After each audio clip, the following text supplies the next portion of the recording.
sejarah bermulanya bagaimana bangsa Bani Israel itu mula berada di Mesir. Nabi Yusuf AS merupakan satu-satunya Nabi yang kisahnya disebutkan dalam Al-Quran secara kronologi dan di dalam satu surah yang khas, iaitu disebut sebagai surah Yusuf. Nabi Yusuf AS merupakan salah seorang anak daripada Nabi Yaqub AS. Jadi Nabi Yusuf AS bin Yaqub bin Ishaq bin Ibrahim alaihissalam. Nabi Yusuf AS dilahirkan di Palestin pada ketika itu, dan kemudian apabila dalam keadaan Nabi Yusuf AS pernah bermimpi, Allah Subhanahu Wa Taala rekodkan dalam surah Yusuf, Nabi Yusuf berkata, "Wahai ayahku, sesungguhnya aku telah bermimpi, aku melihat 11 bintang, bulan dan matahari, mereka tunduk sujud hormat kepadaku." Dan ayahnya iaitu Nabi Yaqub AS apabila mendengar perkataan atau mendengar ucapan daripada Nabi Yusuf tadi, "Wahai Yusuf, tolong jangan bagi tahu, jangan ceritakan benda tu kepada adik-beradikmu yang lain, takut nanti jadi satu perkara yang tak diingini." Maka di sini seakan-akan Nabi Yaqub AS telah pun mendapat ilham ataupun mendapat firasat daripada Allah Subhanahu Wa Taala bahawa akan berlaku satu perkara yang buruk ataupun yang menjadi ujian kepada Nabi Yusuf AS.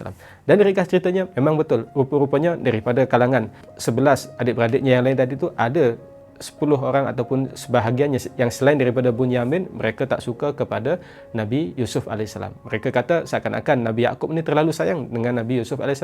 Kenapa nak sayang sangat dengan Nabi Yusuf, manakala dengan kami ni tak disayang sebagaimana Nabi Yusuf AS. Jadi ini adalah penyakit hasad, penyakit dengki yang ada dalam kalangan adik-beradik mereka. Dan akhirnya mereka pun buat satu perancangan.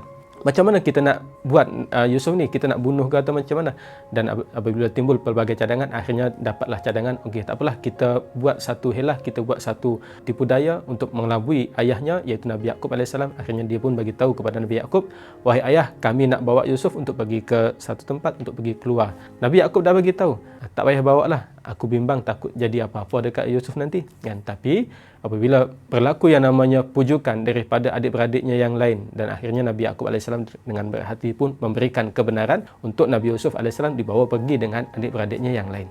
Dan ringkas cerita, akhirnya berlakulah perancangan yang telah mereka fikirkan. Akhirnya Nabi Yusuf AS dibuang ke satu perigi. Kemudian adik-beradik yang lain tadi ni balik ke rumah bagi tahu kepada Nabi Yaqub AS dengan keadaan mereka memberikan satu kenyataan yang palsu. Mereka kata Nabi Yusuf AS itu telah dimakan oleh serigala, membawa baju yang dilumuri dengan darah. Maka Nabi Yaqub AS tetap bersabar kepada Allah Subhanahu Wa Taala, dan ringkas cerita lagi, Nabi Yusuf AS tadi itu dijumpai oleh golongan peniaga, kaum peniaga, dan dibawa untuk ke Mesir. Ujian Nabi Yusuf AS tidak berhenti setakat itu sahaja. Selepas dikeluarkan daripada perigi tadi dan kemudian dibawa ke Mesir, Nabi Yusuf AS dijual sebagai seorang hamba.